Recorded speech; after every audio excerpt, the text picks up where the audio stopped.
ఓం నమ శివాయ శ్రీమాత్రే నమ. మిత్రులకి శ్రేయోభిలాషులకి అలాగే నన్ను ఇంతగా ఆదరిస్తున్న యూట్యూబ్ ప్రేక్షకులందరికీ కూడా పేరు పేరు ధన్యవాదాలు.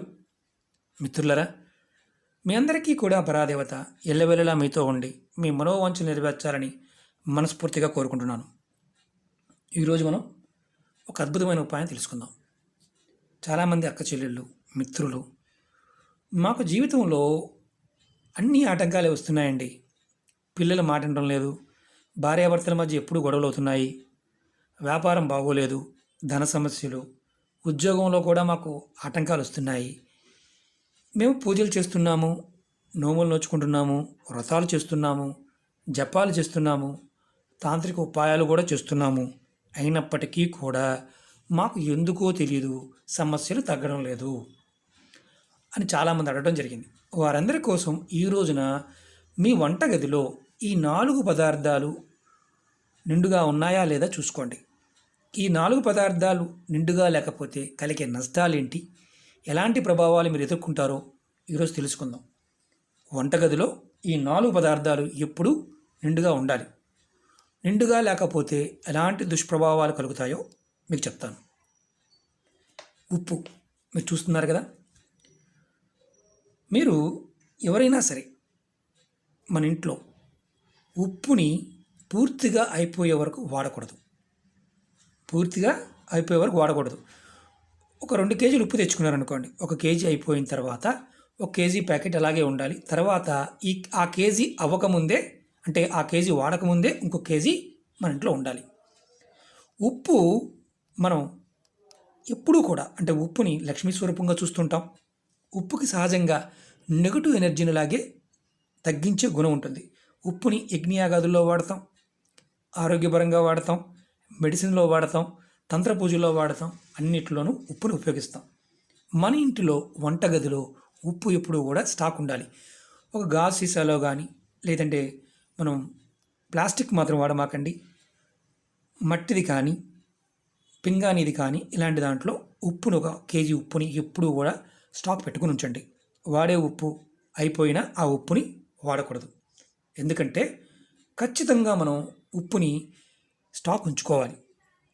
లేకపోతే జరిగే పరిణామాలు ఎలా ఉంటాయంటే, ఉప్పు గనక పూర్తిగా అయిపోయే వరకు మనం వాడితే మనకి చంద్రదోషం వస్తుంది. చంద్రదోషం వల్ల మనం చాలా ఇబ్బందులు పడుతాం. కుటుంబ సభ్యుల మధ్య చిన్న చిన్న విషయాలకి గొడవలు వస్తాయి. చంద్రదోషం వల్ల ధనం, అంటే మన రాబడి ఏదైతే ఉందో ధన సమృద్ధి తగ్గిపోతుంది. ధన సమస్యలు అధికంగా వస్తాయి. ఉప్పుని చాలా వరకు నిండే పూర్తిగా అయిపోయింది, మళ్ళీ షాప్లోకి వెళ్ళి ఉప్పు కొనుక్కొని తెచ్చుకొని ఉప్పు కూరలో వేయాలి అనే వాళ్ళు కూడా ఉంటారు. ఒకసారి చెక్ చేసుకోండి. ఉప్పుని మీరు ఎప్పుడూ కూడా స్టాక్ ఉంచుకోండి. పొరపాటును కూడా ఉప్పు పూర్తిగా అయిపోయే వరకు వాడమాకండి. వాడితే ఇలాంటి ప్రభావాలు వస్తాయి. అలాగే మీకు ఈ వీడియో నచ్చినట్లు లైక్ చేయండి, నా ఛానల్ సబ్స్క్రైబ్ చేసుకోండి, గంట సింబల్ యాక్టివేట్ చేసుకోండి, 10 మంది మిత్రులకి షేర్ చేయండి నచ్చితేనే. ఎందుకంటే ఇవన్నీ మన పెద్దలు చెప్పినవి. మళ్ళీ మనం వీటిలో మంచి చెడు వెతుకుతూ ఉంటాం కాబట్టి దీని గురించి పూర్తి వివరంగా మీకు చెప్తాను. రెండవది పసుపు. పసుపు సాక్షాత్తు గురు భగవానుడికి మనం చూస్తుంటాం. పసుపు మనం ఏ పని చేయాలన్నా, ఏ శుభకార్యానికైనా వాడుతూ ఉంటాం. పసుపు లేనిదే మనం పూజాది కార్యక్రమాలు కూడా పూర్తి కావు. మన వంటగదిలో పసుపు గనక పూర్తిగా అయిపోతే, మనం పూర్తిగా వాడేస్తే ఎలాంటి అంటే చాలా ప్రమాదాలు వస్తాయి. మనం ఇంట్లో ఉన్న పిల్లలు మన మాట వినరు, వారికి చదువు మీద శ్రద్ధ ఉండదు. మనం ఎంత చెప్పినా వారు చదవరు. అలాగే ఎంత ప్రయత్నించినా చదువుకోవడానికి మనసు అంగీకరించదు. అలాగే మీ ఇంట్లో వాస్తు దోషాలు కలుగుతాయి. మీ ఇంటి పనుల్లో ఆటంకాలు ఏర్పడతాయి. చాలామంది ఇల్లు కట్టుతున్నామండి, అవడం లేదండి అంటే చెక్ చేసుకోండి ఒకసారి, మీ వంటగదిలో చెక్ చేసుకోండి. అలాగే మీకు ఏ పని చేస్తున్నా తెలియకుండానే మీరు ఇబ్బందుల్ని ఫేస్ చేస్తూ ఉంటారు. మీరు కాబట్టి పసుపుని ఎప్పుడూ కూడా 2 ప్యాకెట్ తెచ్చుకుంటే 1 ప్యాకెట్ డబ్బాలో పోసుకొని ఎప్పుడూ నిల్వ ఉంచుకోండి. ఆ వాడకుండా ఉన్నా పర్వాలేదు, కానీ అయిపోకూడదు. అది పసుపు ఎప్పుడూ కూడా అయిపోకూడదు. పసుపు ఎప్పుడు ఇంట్లో స్టాక్ ఉండాలి. ఒకవేళ మీరు పెట్టలేదు, వాడేసాం, చెక్ చేసుకోండి. ఒకవేళ మీకు సమస్యలు ఎదురవుతూ ఉంటే, ఇలాంటి సమస్యలు ఏదైనా ఎదురవుతున్నాయి అనుకోండి, మీ ఇంట్లో ఈ విధంగా ఉందని చెక్ చేసుకోండి వంటగదిలో. అలాగే మీకు ఇలా ఉండడం వల్ల ఏమవుతుందంటే మెల్లమెల్లగా దోషాలు అనేవి రాకుండా ఉంటాయి. అలాగే మూడవది బెల్లం లేదా పంచదార. మీ ఇంట్లో ఎప్పుడూ కూడా బెల్లం కానీ పంచదార కానీ అయిపోకుండానే చూసుకోండి. ఎందుకంటే ఒకవేళ బెల్లం పంచదార కనుక అయిపోతే మీ ఇంట్లో స్టాక్ లేకుండా ఎప్పుడంటే మీరు అప్పటికప్పుడు తెచ్చుకుని వాడుతూ ఉంటే మీరు గౌరవ మర్యాదలు కోల్పోతారు, పేరు ప్రతిష్టలు కోల్పోతారు, మీకు గౌరవం అనేది ఉండదు, ఎవరు చిన్న చూపుగా మాట్లాడుతూ ఉంటారు. అలాగే ఆఫీస్లో అయినా సరే, వ్యాపారంలో అయినా సరే.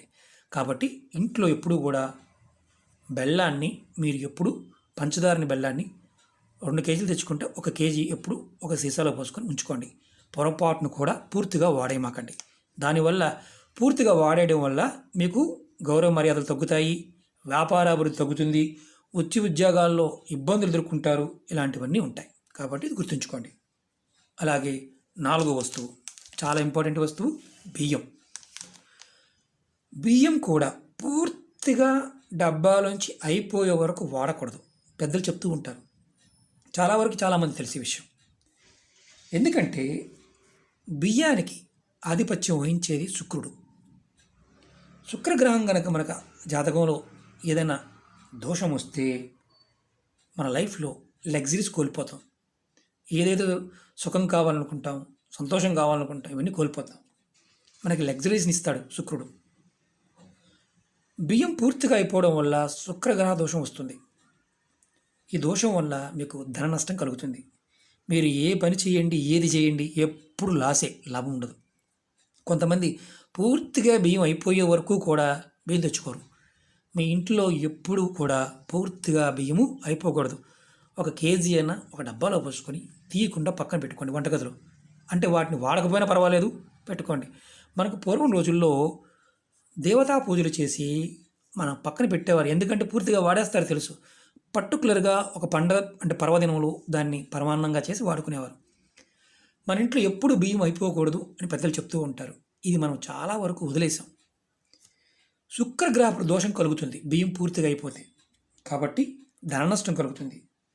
మీ వంటగదిలో ఈ 4 పదార్థాలు ఎట్టి పరిస్థితుల్లో కూడా పూర్తిగా అయిపోకూడదు, ఎప్పుడూ ఉండాలి.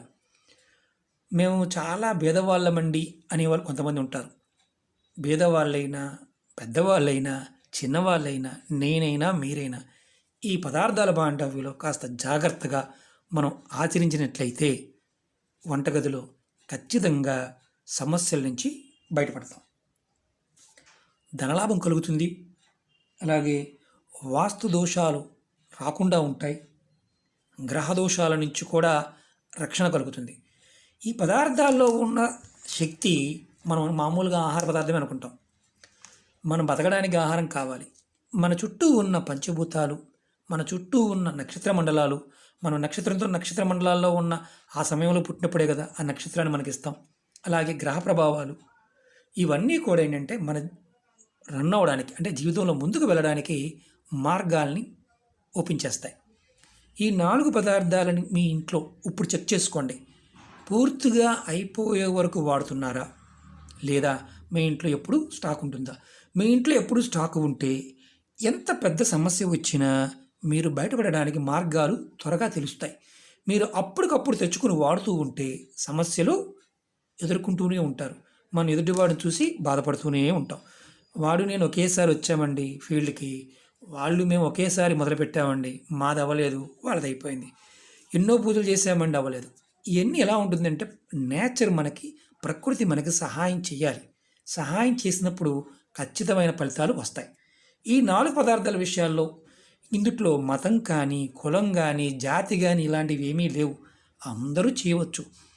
సనాతన ధర్మంలో ఋషులు చెప్పినది, మన పెద్దలు చెప్పినది అందరూ ఆచరించే విషయాలే. వీటిని కొన్ని పూజలు కానీ, ప్రయోగాలు కానీ వాటి పూర్తిగా చేసినప్పుడు మాత్రమే మనకి ఫలితాలు అనేవి ఉంటాయి. అలా కాకుండా మనం ఏదో చేశాము కదా, మీరు చెప్పారు మేము చేసామండి అవ్వలేదండి అనేవారు కూడా ఉంటారు.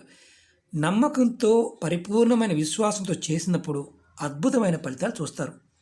కొంతమంది ఏదో చెప్పారు కదా చేద్దామని ఎవరు కొంతమంది ఉంటారు. అలా చేస్తే ఫలితాలు రావు. కొన్ని విషయాలని చెప్పకూడదు. వాటిని కొంతమంది ప్రాపగండా చేస్తూ ఉంటారు. అలాగే కొంతమంది కావాలనే వీటి మీద అంటే ఒక రకంగా చెప్పాలంటే ద్వేషము, అసూయ ఇలాంటి లక్షణాలతో కొంతమంది చేసేవాళ్ళు కొంతమంది ఉంటారు. వాటి వల్ల ఫలితాలు రావు. అలాగే మనం ఈ ప్రాకృతికమైన శక్తుల్ని ఎప్పుడూ కూడా మనస్ఫూర్తిగా ఆచరించినప్పుడే ఫలితాలు వస్తాయి. ఓకే మిత్రులారా, ఈ 4 పదార్థాల గురించి చూడండి. మరొక మంచి వీడియోతో మీ ముందుకు వస్తాను. మీకు ఈ వీడియో నచ్చినట్లయితే లైక్ చేయండి, షేర్ చేయండి, 10 మంది మిత్రులకు షేర్ చేయండి. పక్కనే ఉన్న గంట సింబల్ని యాక్టివేట్ చేసుకోండి, ఛానల్ని సబ్స్క్రైబ్ చేసుకోండి. అనేక రకాల వీడియోలు చేశాను. మీకు వీడియోస్లోకి వెళ్ళి స్క్రోల్ చేయండి. మీకు చేయగలిగే ఓపిక ఉండి మీ మనసుకి చేయాలనిపించే వీడియోని ప్రయత్నించేయండి. చాలామంది మీరు చెప్పండి మేము చేసేస్తామనే వాళ్ళు ఉన్నారు. మీ మనసు అంగీకరించినంత వరకు నేను ఏది చెప్పినా మీరు చేయమాకండి. అందులో మొక్కవాటమే లేదు. మీకు చేయాలనిపిస్తేనే చేయండి. ఎందుకంటే ఇది ప్రాకృతికమైన పదార్థం. దాని నుంచి శక్తిని పొందాలన్నప్పుడు మన మనసు కూడా ప్రేరణ పొందాలి. ప్రేరణ పొందినప్పుడు పొరపాటును కూడా చేయమాకండి. అలాగే కొంతమంది మిత్రులు నన్ను రెగ్యులర్గా చాలా ఎక్కువ టైం తీసుకుంటున్నారు, మీరు మాకు బోరు కొడుతుంది, సోదిగా అనిపిస్తుంది అని కామెంట్ పెట్టే వరకు కూడా నేను తెలియజేస్తున్నాను. మీరందరూ నన్ను చూసి ఫాలో అవుతున్నందుకు మీ అందరికీ ధన్యవాదాలు. అలాగే మీకు ఇబ్బందికరంగా ఉన్నప్పుడు పొరపాటును కూడా ఫాలో అవ్వమాకండి. మీ మానసికంగా చాలా ఇబ్బందులు ఎదుర్కొంటారు. మీరు నాకు మిత్రులు కాదు, అలాగే శత్రువులు కాదు. మీరు నన్ను దూషించడం వల్ల మీకు వచ్చే లాభమూ లేదు, నేను మిమ్మల్ని దూషించడం వల్ల వచ్చే లాభం ఏమీ లేదు. కానీ మీరు ఒకటి గుర్తుంచుకోవాలి, మనం చేయగలిగితేనే చెయ్యాలి, లేదా చేయకూడదు. అలాగే కొంతమంది కావాలని ఆడవారి కామెంట్స్ కింద కామెంట్స్ పెట్టడం, అలాగే అబ్యూసింగ్ కామెంట్ చేస్తే అంతే ఇదిగా కూడా రెస్పాన్స్ ఉంటుంది. ఎందుకంటే నేను పరాదేవతను నమ్మిన వ్యక్తిని. ఏదైనా సూటిగా చెప్తాను, సూటిగానే కామెంట్ కూడా ఉంటుంది. కాబట్టి చేసేవారు జాగ్రత్తగా కామెంట్ చేయండి. ఓకే మిత్రులారా, ఓం నమః శివాయ, శ్రీమాత్రే నమః.